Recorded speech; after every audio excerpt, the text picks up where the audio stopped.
छत्तीसगढ़ के मुख्यमंत्री भूपेश बघेल ने मुख्य विपक्षी दल भाजपा के चुनावी वादे पूरे नहीं करने के आरोपों पर पलटवार करते हुए कहा कि लगातार 15 वर्ष सत्ता में रहने वाली भाजपा पहले अपने कामकाज का हिसाब दे, तब उनसे 3 वर्ष का हिसाब मांगने का हक है। श्री बघेल ने आज पत्रकारों के प्रश्नों के उत्तर में कहा कि भाजपा के 15 वर्षों के शासनकाल के बाद उन्हें विरासत में देश में सबसे ज़्यादा गरीबी, कुपोषण, अशिक्षा, अनियमित महिलाएं तथा झोपड़ी मिली थी। इस स्थिति में बदलाव के लिए उनकी सरकार ने सत्ता में आते ही काम शुरू कर दिया, जिसके परिणाम मिलने शुरू हो गए हैं। इन 3 वर्षों में 2 वर्ष कोरोना में तथा 1 वर्ष चुनाव में निकल गया। भाजपा को पहले बताना चाहिए कि 15 वर्ष की लगातार सत्ता और कई वर्ष तक डबल इंजन की सरकार रहने पर इसके ऐसी स्थिति क्यों थी।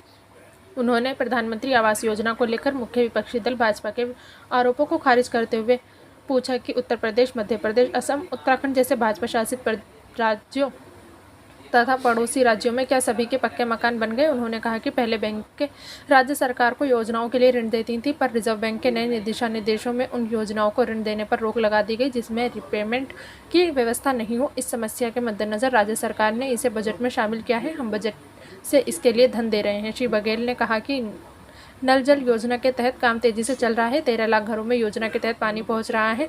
लगातार काम चल रहा है और निरंतर प्रगति हो रही है। उन्होंने कहा कि स्थानांतरण नीति को मंजूरी दे दी गई है। 16 अगस्त से कार्य शुरू हो जाएगा। उन्होंने छत्तीसगढ़ की योजनाओं को कुछ और राज्यों द्वारा लागू करने की खबरों पर खुशी जताई। श्री बघेल ने कहा कि उनका भेंट मुलाकात का कार्यक्रम वर्षा तथा किसानों के खेती किसानी में व्यस्त होने के चलते स्थगित हुआ है। सितंबर में फिर से शुरू हो सकता है। उन्होंने एक प्रश्न के उत्तर में कहा कि उनके मंत्रिमंडलीय वरिष्ठ सहयोगी टी.एस. सिंहदेव के नज़दीकी परिजन की ट्रेन से गिरकर मौत की घटना के मामले में अगर परिवार मांग करेगा तो जांच करवाने से सरकार को कोई दिक्कत नहीं है। उन्होंने कहा कि घटना की जानकारी मिलने के बाद कल ही श्री सिंहदेव से उनकी बात हुई थी, लेकिन उन्होंने इस तरह की कोई बात नहीं की। फिर भी सरकार परिवार के कहने पर तुरंत जाँच के आदेश देगी।